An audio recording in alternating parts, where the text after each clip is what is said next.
Assalamualaikum warahmatullahi wabarakatuh. Yang terhormat Bapak dan Ibu Dewan Juri, serta teman-teman peserta Lomba Bercerita Tingkat Nasional tahun 2014. Saya, nomor peserta 12, akan membawakan sebuah cerita yang berjudul Buaya, Kerbau, dan Pelanduk. Pelanduk ini adalah kancil. Cerita ini dikarang oleh Mas Alim Katu dalam buku kumpulan cerita dari Pulau Salemo, Kabupaten Pangkep, Provinsi Sulawesi Selatan. Nah, teman-teman, mau dengar tidak ceritanya?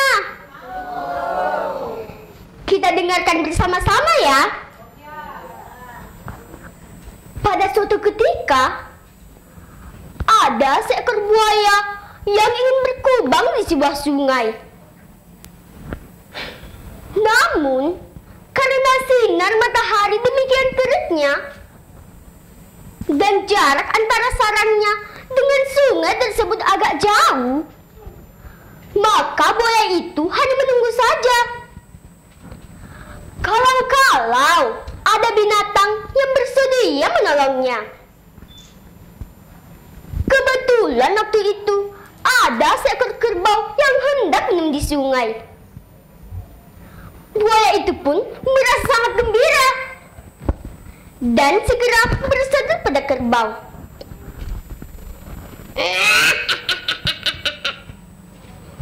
Hei kerbau, maukah engkau menolongku?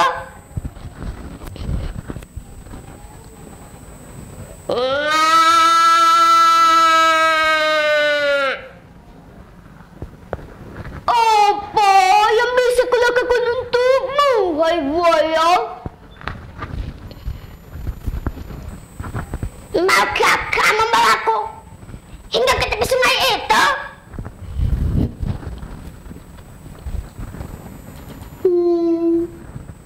Baiklah. Sekarang naiklah ke punggungku. Aku akan membawamu ke sungai itu. Setelah berkata begitu, tanpa membuang waktu lagi, buaya itu pun naik ke punggung kerbau. Setelah sampai di tepi sungai, kerbau berkata, "Turunlah, hei buaya, dari punggungku. Kita sudah sampai di tepi sungai." "Sebentar lagi, turunkan saya dalam air." Kerbau pun lalu menuruti perintah si buaya. Setelah air sampai lutut, kerbau lalu berkata lagi, "Turunlah, hei buaya, dari punggungku." "Sebentar lagi, agak maju sedikit lagi." Kerbau pun lalu menuruti lagi perintah si buaya. Setelah sampai di tempat yang paling dalam, buaya lalu melompat sambil berkata, "Sekarang aku akan memakan kerbau."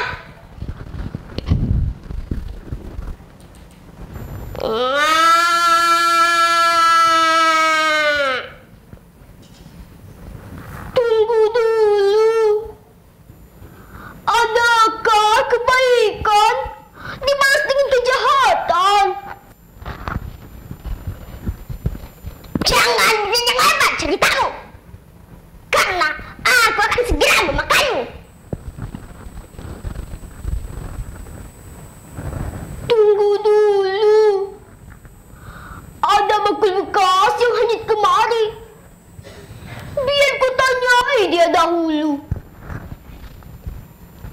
Ditanyailah Bakul oleh si kerbau.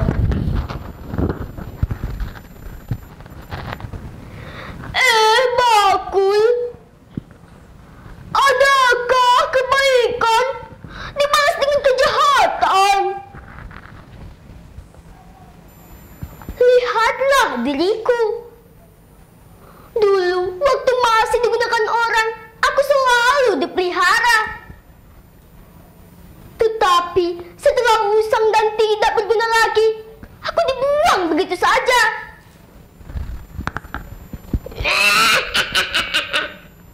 Dengarkanlah kata si Bakul itu, hai kerbau.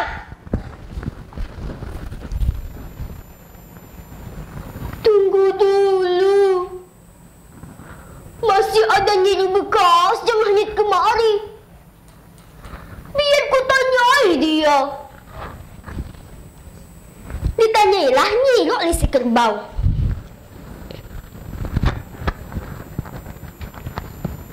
Nyiru, adakah kebaikan dibalas dengan kejahatan? Tidak usah dicari jauh. Begitulah keadaan di dunia. Kebaikan biasa dibalas dengan kejahatan.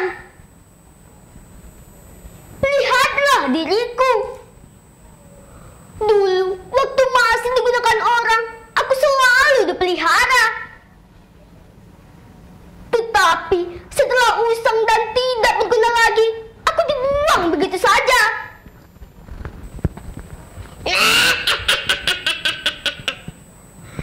Kau sudah mendengar cobaan si Bakul dan si Nyeri, bukan?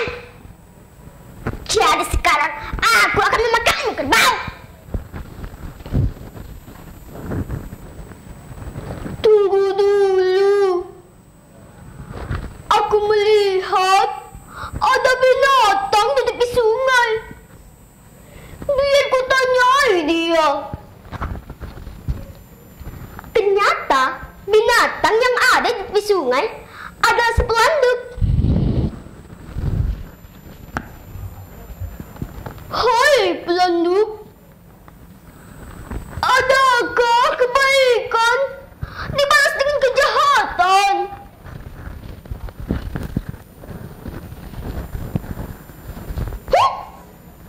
Apa yang kau katakan? Memandangnya kemari.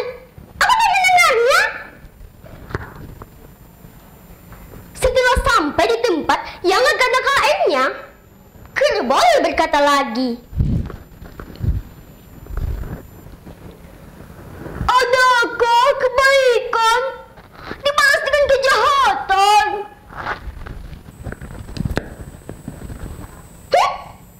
Aku tidak mendengarnya. Aku agak pelik. Naiklah ke darat. Setelah si kerbau naik ke darat, lalu sang pelanduk berkata, "Marilah, tidak ada lagi kekuatan si buaya di darat. Ia hanya berkuasa kalau berada dalam air." Melihat si kerbau berhasil melarikan diri, kemarahan si buaya berpindah kepada si pelanduk. Awas kau, pelanduk! Dimanapun engkau kujumpai, akan kumakan engkau. Keesokan harinya, si buaya sudah menunggu di tepi sungai tempat si pelanduk minum. Tetapi hingga sore hari ternyata si pelanduk tidak datang juga. Mana kau, pelanduk? Jika melihat kau, akan kumakan engkau. Akhirnya si buaya memutuskan untuk kembali ke tepi sungai dan menunggu di tempat itu lagi. Ia merasa yakin si pelanduk akan minum di sungai itu, karena ia pasti membutuhkan air untuk minum. Keesokan harinya, meski ditunggu hingga malam hari, ternyata si pelanduk tidak datang juga. Begitu pula hari berikutnya. Si pelanduk tetap tidak menunjukkan batang hidungnya. Setelah menunggu 3 hari berturut-turut, namun tidak juga berhasil mendapatkan si pelanduk. Lalu buaya pun naik ke darat mencari rumah si pelanduk. Setelah berada di dekat rumah si pelanduk, si buaya mendapati sebuah sumur yang baru selesai dibuat. Ia pun segera turun ke sumur itu. Ia merasa yakin cepat atau lambat si pelanduk akan minum di sumur itu, karena ia pasti membutuhkan air untuk minum.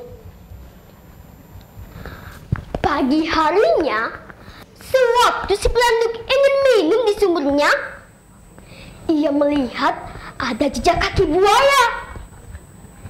Ia pun segera berteriak,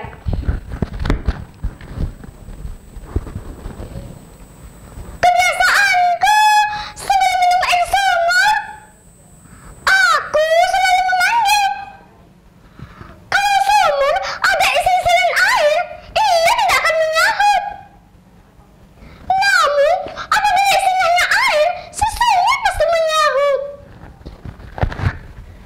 Si pelanduk pun lalu memanggil sumurnya. "Oh sumurku!" Panggilan itu tidak dijawab oleh buaya. "Ah, ada isinya sumurku. Aku khawatir kalau isinya adalah si buaya. Kenapa tidak menyahut?" Nah teman-teman, kita bantu pelanduk yang memanggil sumurnya. 1, 2, 3. "Oh sumurku!" Sekali lagi nih teman-teman. 1, 2, 3. "Oh sumurku!" Menyahutlah si buaya di dalam sumur. "Ya!" Mendengar jawaban itu, si pelanduk pun lalu lari sambil berkata, "Ternyata engkau buaya! Ah! Ah! Ah!" Buaya yang merasa dipermainkan menjadi sangat marah. Ia pun lalu mengejar si pelanduk hingga ke tepi hutan. Dan pada saat dikejar itulah si pelanduk duduk di dekat sarang semut merah. Sebelum si buaya menerkam dan memakan si pelanduk berkata, "Tunggu dulu buaya, aku mendapat tugas dari raja hutan untuk menjaga baju ini. Karena apabila itulah pulang akan dimakannya baju ini. Karena berkhasiat menghilangkan rasa lelah. Bolehkah aku memakannya? Aku sangat lelah karena mengejar engkau." Boleh. Tetapi setelah aku jauh dari tempat ini, jangan sampai yang punya baju marah padaku. Baiklah. Setelah si pelanduk lari, lalu buaya pun memakan sarang semut merah. Semut merah yang sarangnya diganggu menjadi sangat marah.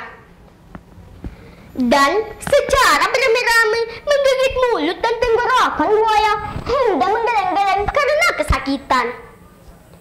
"Alah, sakit! Tolong! Tolong! Sakit! Tolong!" Semua binatang yang melihatnya tertawa.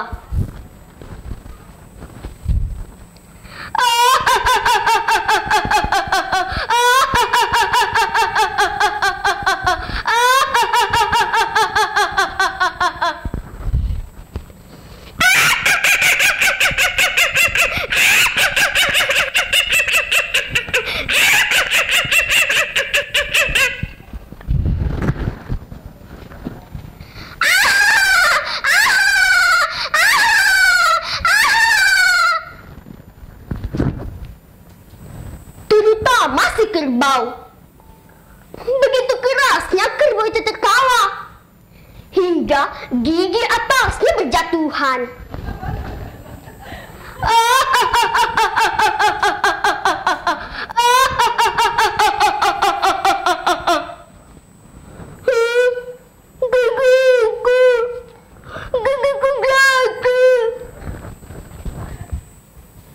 Kemarahan si buaya semakin bertambah. Ia pun lalu mengejar si pelanduk hingga ke tepi hutan. Dan pada saat dikejar itulah si pelanduk duduk di samping seekor ular sanca sebesar pohon kelapa yang sedang melintas di tengah jalan. Sebelum si buaya menerkam dan memakan si pelanduk berkata, "Tunggu dulu buaya, saat ini aku mendapat tugas yang sangat penting dan tidak ada yang boleh menghalang-halangiku." "Tugas apakah itu?" "Apa kau tidak melihat yang melintang di tengah jalan dan berlari-lari? Itu ikat pinggang raja dan aku disuruh menjaganya.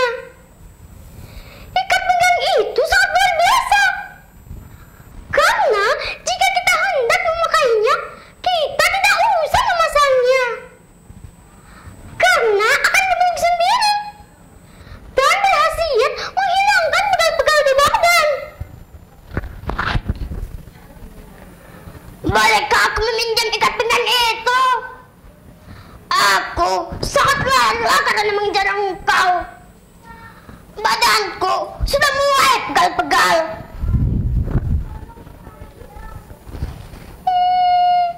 Boleh, tetapi setelah aku masuk hutan, jangan sampai raja tahu dan menghukumku karena telah meminjamkannya padamu. Pergilah. Setelah si pelanduk lari, lalu buaya pun membaringkan dirinya di tengah-tengah badan ular sanca itu. Ular sanca yang kaget karena tubuhnya ditimpa oleh buaya langsung membeliknya. Dan buaya pun menggelepar-gelepar. Ia pun lalu meminta tolong kepada si pelanduk. "Aduh, sakit! Tolong! Tolong aku, pelanduk! Tolong! Sakit! Tolong!" Namun, semakin ia melihat hendak melepaskan diri, makin menguat pula ikatan sang ular sanca. Akhirnya buaya mati karena tulang-tulang remuk oleh belitan ular sanca. Nah, teman-teman, demikianlah cerita saya. Adapun pesan moral dari cerita ini, kita tidak boleh membalas kebaikan dengan kejahatan, karena kita sendiri yang akan merasakan akibatnya. Seperti si buaya, si kerbau sudah menolongnya, tetapi ia membalasnya dengan kejahatan. Akhirnya buaya mati karena belitan ular sanca. Ayo membaca, Bapak membaca, guruku membaca, semua ikut membaca. Sungguh senangnya bila kita jadi pintar, dapat melihat dunia penuh warna. Gapailah citamu setinggi-tingginya dengan membaca, dengan membaca. Kerbau berkubang sambil menganga. Pelanduk minum di samping buaya. Jangan suka membuat perkara. Kalau takut kena karma, susah, Jawa dongeng. Wassalamualaikum warahmatullahi wabarakatuh.